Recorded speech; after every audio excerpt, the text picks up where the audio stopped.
Have you ever tried to start fresh somewhere new, only to be told right away you don't belong? This move was supposed to be simple. Just me, my wife Laura, and our 7-year-old son, Adam. Settling into a peaceful new chapter, we finally found the perfect place. A quiet, cold sack near the lake. A big backyard and, for once, a little stillness after years of deployments overseas. But peace is a strange thing. It can evaporate in seconds. As the moving truck backed into our driveway, I saw them 3 men in black polos, arms crossed, planted near the curb like they were guarding a government building. They weren't neighbors. They weren't curious locals. They were a sign. One of them, tall, bulky, early 40s, marched straight toward the movers. "You need to stop unloading," he barked. "HOA directive. This family isn't cleared for move-in." I stepped out of the garage, wiping sweat from my brow. "Who are you?" He turned toward me. "Private security hired by the HOA board. You're violating community policy. Move-ins must be scheduled 30 days in advance and approved by the board." My fists tightened, though I kept my voice steady. "Combat teaches you that controlled silence is far more dangerous than yelling." "Not according to the purchase agreement," I said evenly. "We were fully cleared. All documents signed. Property's in my name," he smirked.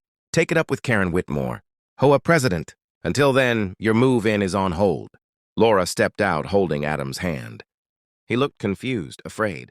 That alone set my blood boiling. I walked closer to the guy, voice lowering into something sharp and cold. "You're trespassing," I said. "You're interfering with the lawful residential move, and unless you leave right now, I'll have county sheriff deputies here in under an hour." He didn't move. "And one more thing," I added. "You're looking at a combat vet." I don't bluff. I don't rattle. And I don't step back when my family's safety is on the line. He flinched. The other 2 exchanged uncertain glances. A long, tense moment passed. Then, without a word, they retreated to their black SUV and drove off. But I knew damn well this wasn't finished. Karen hadn't shown her face yet, but I had a feeling when she did. She'd be worse than the hired muscle. By noon the next day, the temperature had crawled up to 91. But the real heat wasn't from the sun. It was radiating from a blonde woman in a pastel blue, blazer storming across my lawn, like she was about to hold a press briefing. Karen Whitmore had entered the stage. She didn't knock. She didn't greet us. She jabbed a manicured finger toward our garage and announced loud, "Enough for the entire street. This move is illegal. You are in direct violation of HOA codes 3.4 and 3.6. I blinked, honestly a little impressed by the theatrical delivery. Laura stepped out of the kitchen, drying her hands on a dish towel. "Is there a problem?" Karen ignored her completely, eyes fixed on me. "You are not authorized to move in without pre-approval from the HUL board. You did not submit the required application for entry and community compliance inspection. I bought the house legally. I have every right to be here," I replied calmly. Karen waved a clipboard inches from my face. "Every resident must be approved. We have standards." I was doing my best to stay composed. "Really?" But then she dropped the line that flipped a switch. "You people don't understand how things are run here. This isn't some military base, you people," like it was something sour. I stepped forward deliberately, pulled my wallet, and held my ID up to her face. "Military credentials, rank, service years. I've served 15 years in active combat zones. I've protected communities 10 times larger than this one." "Don't lecture me about rules, respect, or structure." Karen froze. She wasn't expecting pushback, I continued. "You hired private thugs to intimidate my wife and kid. That's harassment. And you think a title on a clipboard gives you authority over my family?" Neighbors had started gathering. Silence spread across the street. Someone was filming on their phone. Karen adjusted her blazer, trying to regain her composure. "Well, we'll be issuing fines daily until this is resolved. Then I'll see you in court," I said. "And I'll bring my lawyer, my realtor, and the county permits office." Karen spun around and stormed off. I watched her retreat, knowing something had shifted. This wasn't about a move-in anymore. She'd taken it personally, which meant she wasn't finished. 3 days. That's how long the nonsense went on before I brought in backup of my own. Each morning, like clockwork, we'd find a brand new notice taped to our door or mailbox. "Daily violation, $150 fine. Unauthorized move-in, $200 fine. Unapproved delivery truck, $100 fine." And the last one, improper flag display. They cited me, a veteran, for flying an American flag on my porch. said it didn't meet stylistic standards.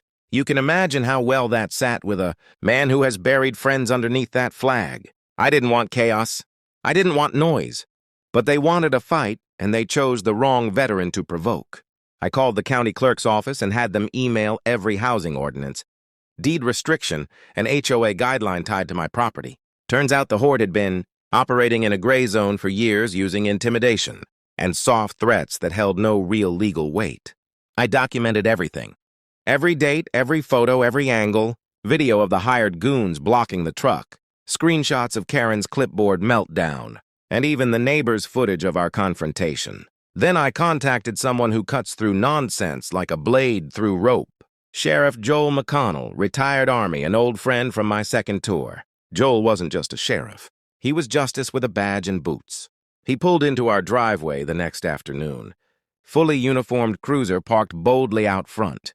Curtains twitched across the street, and unfortunately for her, Karen just happened to be walking her tiny dog down the sidewalk. "Morning," Joel said, tipping his hat. "You must be Karen Whitmore." She hesitated. "Yes. a president." Joel smiled. "Then you'll want to read this." He handed her a county-stamped document. Official from top to bottom. "This notice confirms that Mr. Graves," he said, nodding at me, "has met every legal requirement for property ownership and residence. Any further interference from you or your board will be considered harassment under local statute." Karen's jaw hit the ground. "This is outrageous. We're just enforcing our bylaws." Joel didn't blink. "Your bylaws don't override county law, and they sure don't override the Constitution. You could have heard a pin drop." Joel turned toward me with a smirk. "Mind if I stick around for a cold drink?" "Absolutely," I said, holding the door open. "Sweet teas on the counter?" Karen spun around without another word, her dog practically dragging behind her. But I wasn't celebrating yet because that night, our moving truck's rear tires were slashed. This war wasn't over. The hiss of escaping air still echoed when I stepped onto the driveway. Our last load of belongings sat in the truck, now leaning awkwardly. 2 rear tires cut deep, clean, intentional slices. A threat in rubber form. Laura stood behind me in the doorway, arms folded, eyes full of fear and anger. Adam peeked out from behind her legs. "Dad, are we going to have to move again?" That question hurt more than any knife. I crouched so he could see my face. "No, son, we're not going anywhere."